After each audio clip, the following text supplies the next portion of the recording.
liberty and justice for all.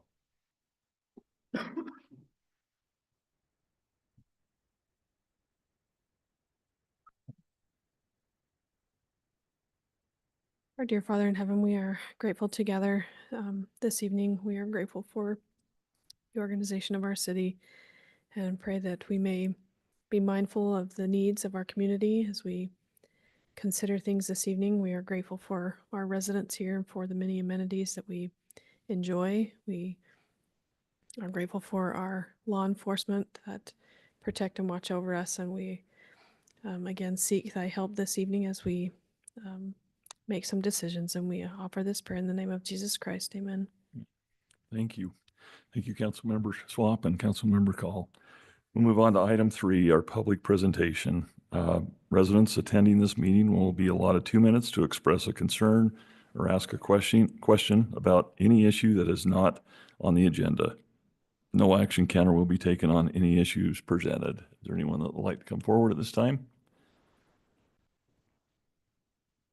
Okay, seeing none, we'll move on to our next item, item 4, our upcoming events. We have our senior lunch bunch that will be meeting on March 26th, and that's at 11:30 a.m. That's at the Barn Community Center in Green Farms. We have our open house for Scott Venstra for his retirement of over 30 years on March 11th, which is coming up real quick, and that'll be at noon. And so for those that are hoping to, meet up here pretty soon, that's going to be it. Is it going to be here? At the barn. It'll be at the barn as well. Yes. And then we have our Easter egg hunt that's coming up on April 19th, and that will be at the Kenneth Baldwin Park. That will be at 9 a.m., so plan for that. And then we also will be planning for our Touch a Truck coming up here, and we'll give you more information of that coming in the near future. Is there any other upcoming events that we need to know about, Council? The Art Council has their paint night scheduled for March 21st. You can sign up for that through the sports site. You can find the information there. Okay, excellent. That'll be fun. And where's that going to be? It's at the barn. At the barn as well. Okay. We should just all move to the barn. There's a lot going on at the barn. Okay, let's move on to our next item on here. Item 5, our council updates. Do we have any council updates that we need to report to the public on? Beautification Committee will be starting up on Monday, 5:30 here, if anyone would like to come join us. So we'll be kind of kicking off the new year. So Okay, perfect. You guys going to shovel snow? See how the weather comes out here pretty soon. Oh, and we That'll will be great. We also, just for updates, is there any other council member updates? We will have a planning commission opening coming up here real soon, and in the near future after that, we'll probably have another one. So we have 2 planning commission members that we'll be looking to fill in the near future, and we also have a West Haven Special Service District opening that we'll be looking to fill as well for a midterm opening, as well as on the other side on the planning commission. Just wanted to make sure that people were aware of that. Trying to think too, we have on item 6 on here, we'll move to our action on our consent agenda. The city council minutes held on February 19th of 2025. We have item B, our budget kickoff minutes that were held on February 25th of 2025. We have item C for rock hard excavation for $119,882.08. We also have item D for Nielsen Homes for $84,124.91 for the Poulter Pond release. And for rock hard excavation, that was for Weaver River. Is there any other questions on that the council may have on the consent agenda? I was just wondering what they did on the Weaver River. Was that dredging, or I don't remember what that was? Sure. Go ahead. This year in the budget process, we had two areas, one on the Weber, one on the Ogden, where the river banks had started to be eroded away and were encroaching into the trail. And we were able to fix the one on the Weber River, and that's the invoice that you see. The one on the Ogden is a little more challenging because of access. I don't know if you remember, but I think I might have emailed you that more or less said that we're going to realign the trail away from the riverbank since it's moved and encroached, but not necessarily try to shore up that riverbank. We're going to use GPS to monitor, where that bank is and if it's moving, and if it continues to move, then we'll rethink our approach. But we didn't want to necessarily be liable to damages to the Ogden city's portion of the trail in order to access the portion that that would otherwise, or that needed some attention and construction. So, Okay, thanks, Sean. yes. Okay, any other questions on the consent agenda? If not, I'm ready for a motion. I'll make a motion to approve consent agenda items A, B, C, and D. Second. Okay, we have a motion and a second. Any further discussion from the council on the consent agenda? All right, we'll do a roll call on that. Councilmember Call, Aye. Councilmember Saunders, Aye. Councilmember Dixon, Aye. and Councilmember Schwab. Aye. Okay, motion carries on the consent agenda. Thank you for that. Item 7 on here, action on resolution 10-2025, awarding the bid for the 2700 West Improvement Project. Mr. Ed McNoyne would like to, our city engineer, love to have an explanation from you on that. Thank you, Mayor. Excuse my voice tonight. I don't have much of one. Yeah, thanks for being here. I know you've been ill, so thanks. So I'll try to get through this as quickly as I can. I want to bring to the council two items up to their attention regarding the 2700 West expansion project. As you know, we finished all the utility work and we're ready to move forward with the actual road widening part. And to that end, we did request bids, which we received on February 6th. Upon receipt of the bids, and we knew prior to that, we knew we were going to probably run into a budget issue as we have on previous WACOG projects due to inflation and also due to the increase in cost for the acquisitions. So we had some initial talks with WACOG about amending the budget request for that project.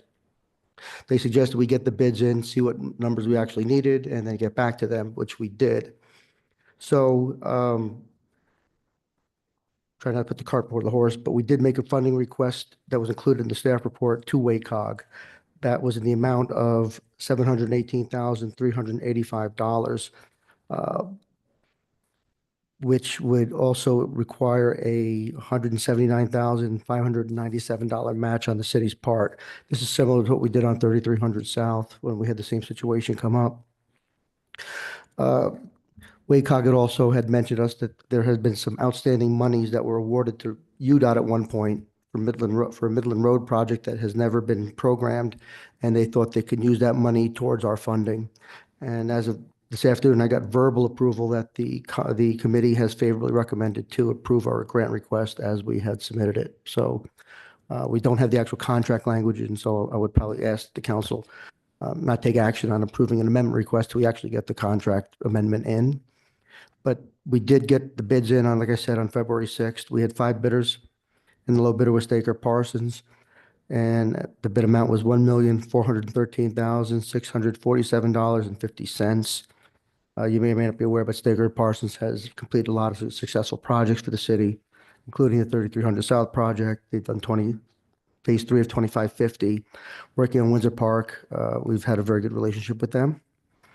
And so tonight we're requesting that the council consider granting that contract award to Staker Parsons for the 2700 West Road Improvement Project in the amount of $114,647.50. And I would suggest the second part would be that we recommend that the council consider entering into an amended grant agreement with WACOG based on basically being consistent with the information we got today regarding the dollar amounts. Okay, thank you very much for that. I know, yes, it was approved by the Transportation Committee and approved by WACOG, so it's ready to go. So that's good. Any questions from the council on this particular resolution? If not, I'm ready for a motion. Can we go ahead and move forward on that motion? I'm sorry? Are you okay if we move Yes. forward on the motion? Okay. So let me make sure I understand right. You're recommending that we approve the amount and enter into an amended agreement with WACOG. Yes. Okay. It's a contingent upon review by the city attorney that it's consistent with the So terms. the amended agreement would come at a different Later. time. As soon as we got the agreement, it'd come back across. the So did table we in a need different to resolution. Make that part of this motion or just wait until it's ready? I would I would say do award it. the bid and then later when we get, as soon as we get the agreement, then it'll come back for you to be able to vote on that amended amount. So just award the bid. Yeah. Okay. Oh. Amount. Yeah. Sure. Yeah, right here. I'll make a motion then that we approve awarding the bid for the 2700 West Improvement Project in the amount of $1,413,000, $647.50. Second. To Staker Parsons. Still sick. Okay, we have a motion and a second. Any further discussion on this resolution? Okay, we'll do a roll call Yeah. on this one. Councilmember Saunders, Aye. Councilmember Call, Aye. Councilmember Dixon, Aye. Councilmember Schwab. Aye. Okay, motion carries on that. Thank you for that. Thank you, Mayor. Really glad we were able to get that taken care of with explanations and everything. It's going to be a great project. All right, item 8 on here, action on resolution 11-2025, authorizing the city manager, Wilson Irrigation Company, to lease the city's unused water shares, authorizing the city manager to cast the city's shareholder votes in any Wilson Irrigation Company election. Mr. City Manager, Sean. Yes, thank you, Mr. Mayor and Council. This is a resolution that is really described by the title. We think as city staff that it will be helpful and beneficial for the city to essentially authorize consideration of leasing these shares in any given year based upon the city's needs. It puts these shares to beneficial use for the community, and it also earns the city a little bit of revenue. And it also authorizes in any given year the city manager to potentially vote in any issue that's placed before the shareholders or a city manager designee. And in some cases, it might be well for someone who's familiar with Wilson Irrigation and some of the needs that they might have to cast those votes. But nonetheless, it'll allow the city to move forward in participating in the election process. Amy's been helping to facilitate the actual leasing of the shares and coordinating with the Wilson Company. And for that, I would turn the time over to Amy just to talk in brief about what that looks like this year. So at the time that Sean wrote the staff report, I'd been attempting to get a hold of the secretary by email and by voicemail, but had not received any call back. So on Friday, I called I figured I'd start at the top and called the president, Kevin Stratford. He told me that to email him regarding how many we were looking at possibly leasing. So on Monday, Tuesday, worked with Emily to get, I should have had this in my records already because we, had the big discussion as to how many shares we actually have. But she was able to send me over a copy of it. We actually have 22.5. And so sent those over to him. Hadn't heard back from him, so I called him again and said, hey, did you get them? And Friday and today he talked through some things. So they can, when people call in, they can to lease shares, which he says they have people calling in all the time. They can talk to him about that we have available shares. They can also put it on their website regarding how many shares and they're available to lease. He also stated that they could not change the water shares could not change the line that they're on. I know John mentioned about changing head gates, and I think we're kind of talking the same thing, but it has to be on the same line. You can't change the line. So anybody who wants to lease them, they basically have to have land on that line for us, for them to be able to use our water shares. So it doesn't seem like it's that complicated. It just was more complicated to try to get a hold of somebody. But Kevin actually was really good and he answered the phone. I wish that I'd called him first but except for the secretary treasurer, Bern Holmes is really the one who's kind of going to put them on the website or talk to people Yeah. if they can get a hold of him. Amy, how long do we lease them for? Is there like a period that we lease them each year, or how does that work? I believe that it's by year, but I actually did not get that very specific information. It's by the year. Yeah. And the year meaning that they have their water season, right? Yeah. So, and So that's they have like depending. mid-April until probably probably October. mid-October or something like Yeah, that. so, and then they also designate what the share time is worth in, the time that you have the water turn. So, it might be reduced if you have a drought year, your shares can drop in half and your time would be halved. So it just depends, but the average for those are between 150 to 200, depending on which one. So it's just a matter of, if people are interested in, getting those shares from the city, to lease those shares, then they would just get in touch with the irrigation company and they would be able to give them everything that they need for that. I think this is a great idea and gives us an in when they have decisions to make. So that's very smart of us.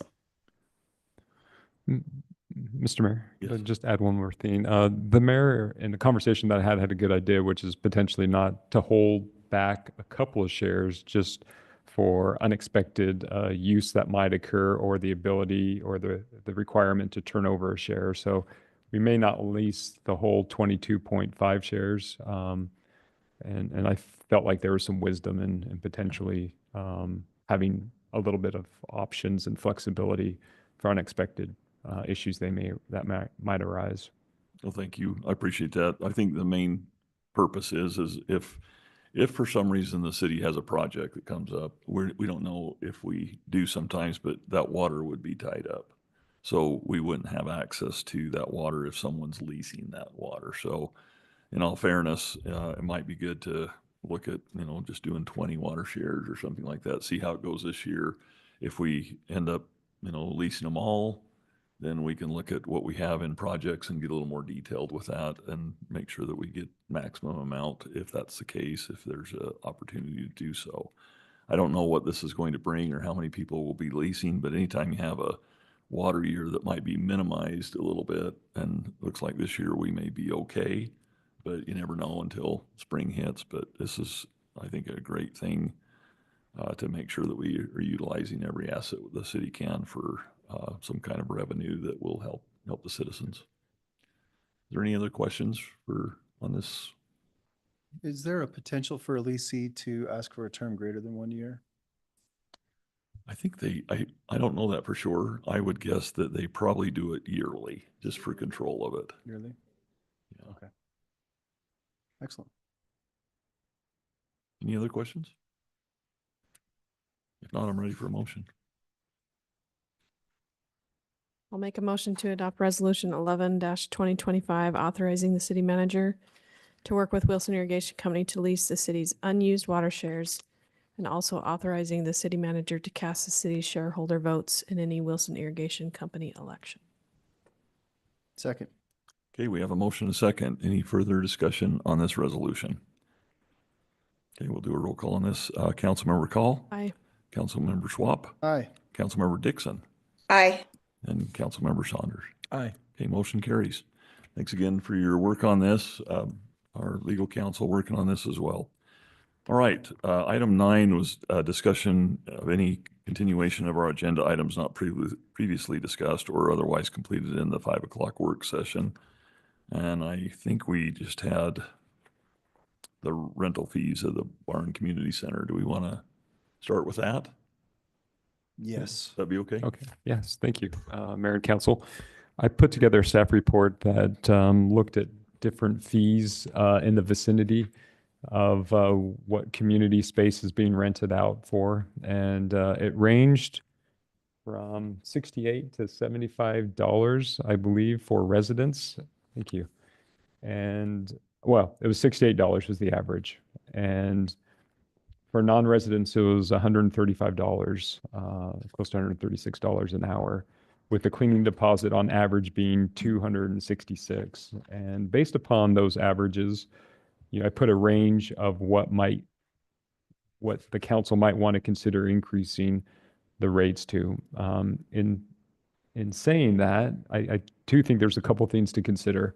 One is I do feel it's important, or I think you should balance the need to have competitive rental rates with encouraging the use of the facility. I think it does no one any good to have rates so high that we price people out. And so I think it is important to consider that aspect of it. But I would also mention to you that it is getting more and more popular, and people are renting it. It does take a lot of staff time to facilitate, to manage. There's expenses.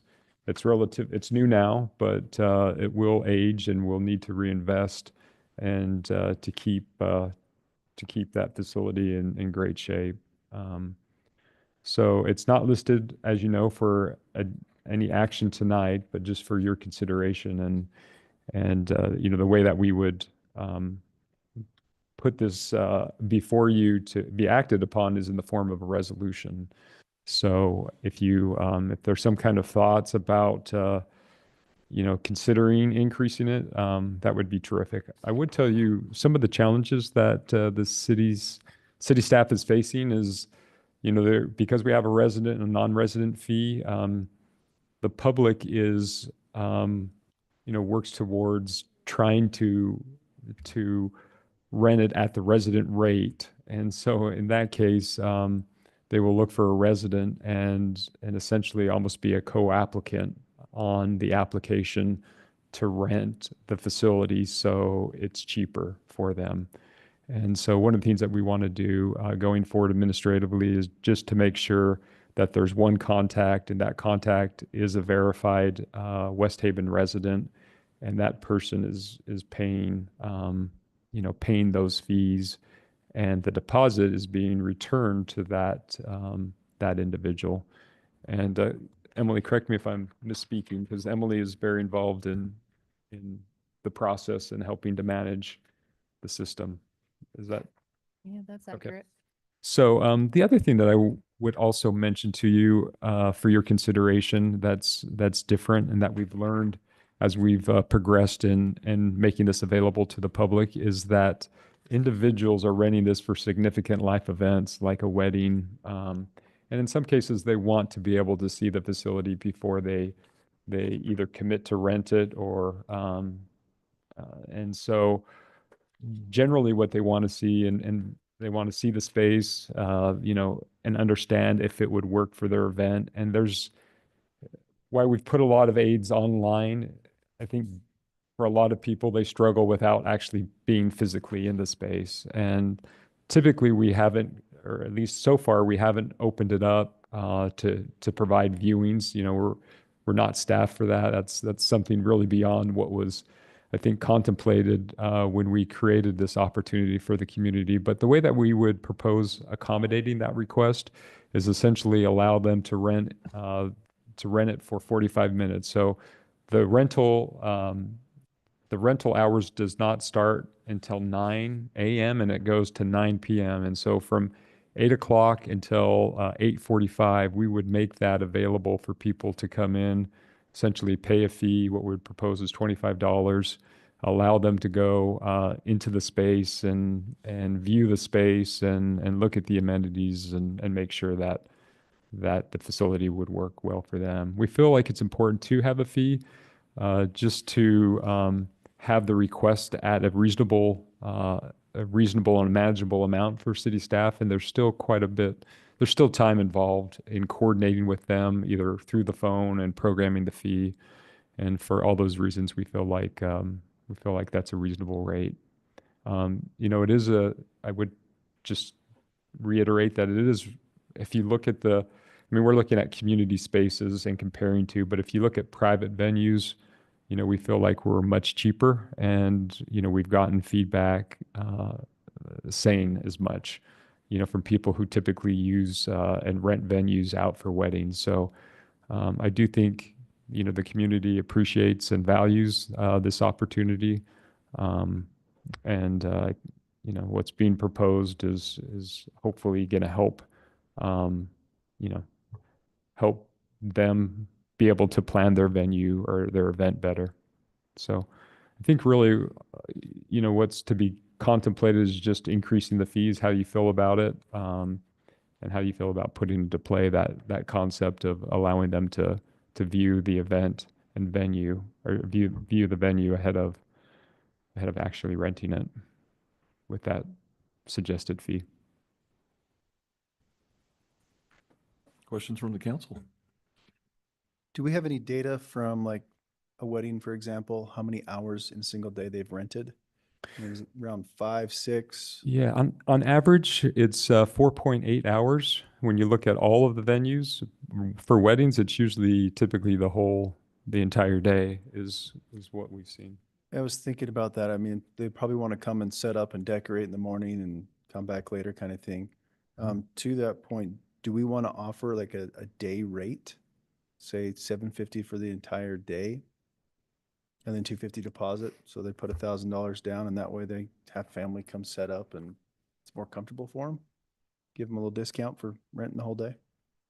Well, I would say this, Ryan, or Councilmember Swap. I think part of this is, why we want to make it accessible to everyone. And I think doing the day rate that essentially lengthens it out, I think that takes away from other people's times and opportunities. And I really do feel like it's a great venue for a wedding. I feel like it's really affordable, which is terrific for that type of event. And, I think there should be some economic incentive to essentially make sure that it's accessible to everyone. And to that point, I think that's why you almost have a non-resident rate, again, because you want to favor residents to have that ability, to use it. And for that reason, I feel like it would be well to increase the non-resident rate, just to, again, have an economic incentive for the non-residents to think, do I really want to rent this venue, and allow residents to have potentially maybe a greater opportunity to have access to it. But of course, this is, the council's decision, and certainly how you want to offer it up to the public is certainly what you should decide, independent of some of the thoughts that I'm sharing. That's very fair. Yeah, thank you. I think we should possibly consider a day type rate, and I do understand where you're coming from. I do think looking at the other cities around and comparing, they almost double, if not more, their rates, for non-residents. Mhm. So it's pretty incentivizing to try and make sure that our residents are using it, and not just, everybody who feels like they want to try and jump in. But it's so busy right now, and it's creating a lot more wear and tear. For example, we put on the senior lunch bunch, and when we pull the tables out, we're seeing some damage to some of the tables, right? And so we're starting to see some wear already, and those tables are expensive. I haven't seen any chair damages yet, but to keep things clean, there was a big thing of frosting on one of them one day. And I know once that dries on there, it's a little challenging to get off. I think it was frosting, but there were some things on there, that we have to try and make sure that we're preserving it and making it look nice, because we're constantly adding things to it. Like when we were in there the other night for our budget meeting, the sun was shining through, remember? And so if you have an event over there and the sun's in, it kind of takes away from the space. So we may need to add some curtains or some type of a sunblock for that west side that's shining through. So I think this is good to look at and to think about as a council. We definitely do not want to chase anyone off from our venues. We don't want to have problems with that, especially with our residents. I don't think we want to overprice it by any means, but we want it to be fair. So I hope that we can consider this, and we appreciate the work that's gone into this to look at it. But I know if someone does have a wedding or an event that they have it, I think wedding breakfast start in the morning or, around 10 or 11, say, and it's too much work to take down and go back in the evening when they have a reception or something. So it may be worthwhile trying to figure out how we could do that if it's feasible. But those are just some thoughts from my end. Okay. It's a great facility, great facility. We're glad people are using it. Yeah. Any other comments from the council?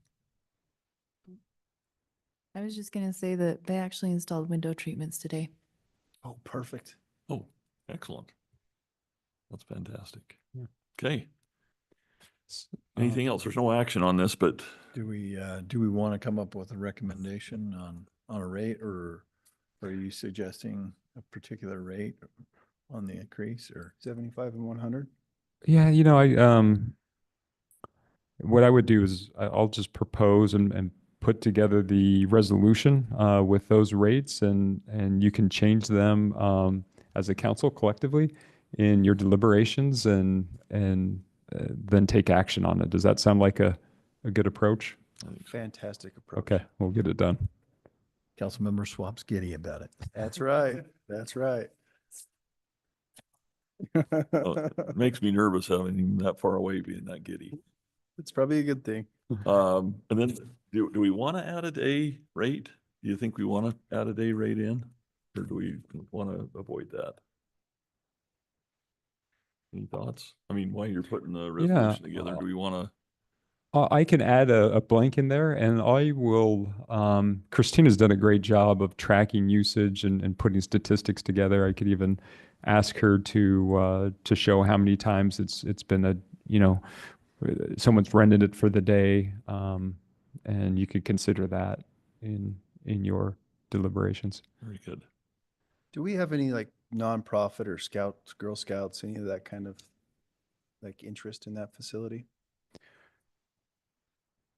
Yeah, we actually do.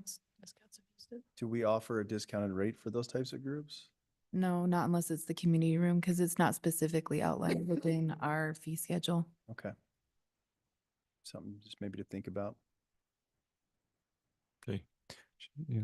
We could put something together for next council meeting. Is that what you're thinking? We will, yeah. And we're going to take a look to, we've been giving you statistics relative to total uses, percentage of time that's available and the percentage that's actually used. We're going to look at the peak times and see how often it's used. I think that'd be an interesting look. More the weekends, essentially the non-working hours for the public. So it's going to be the evening hours and the weekends, and that's where we see it being used, obviously the most. But it'll be interesting to see what that number actually looks like when we put those together. And are we really just trying to increase these rates to be competitive? Yes, I mean, it feels like Well- we just opened the center and now we're already bumping the rates. Like it's a little bit quick to do that. And I understand the problem on the other end of damage, right? Yeah, And leaving it unlocked, because I've been there when that's happened. yeah. So, I- I mean, I understand being comparable, but it also seems a little bit quick to say, well, it's really getting used. Let's make a little more money at it.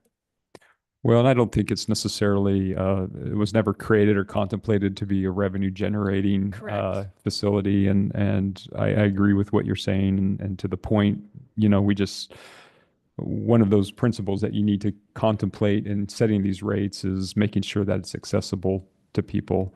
I do think, and I guess one of the reasons why I propose that is I don't think we want to be the lowest, at least not for non-residents, option that's available, because then those non-residents start competing with residents' use. And so, if you want to keep the resident rates low, I think there's some great reasons to do that. But I think you might want to encourage or take a harder look at the non-resident rate, just so you preserve time for your residents to use.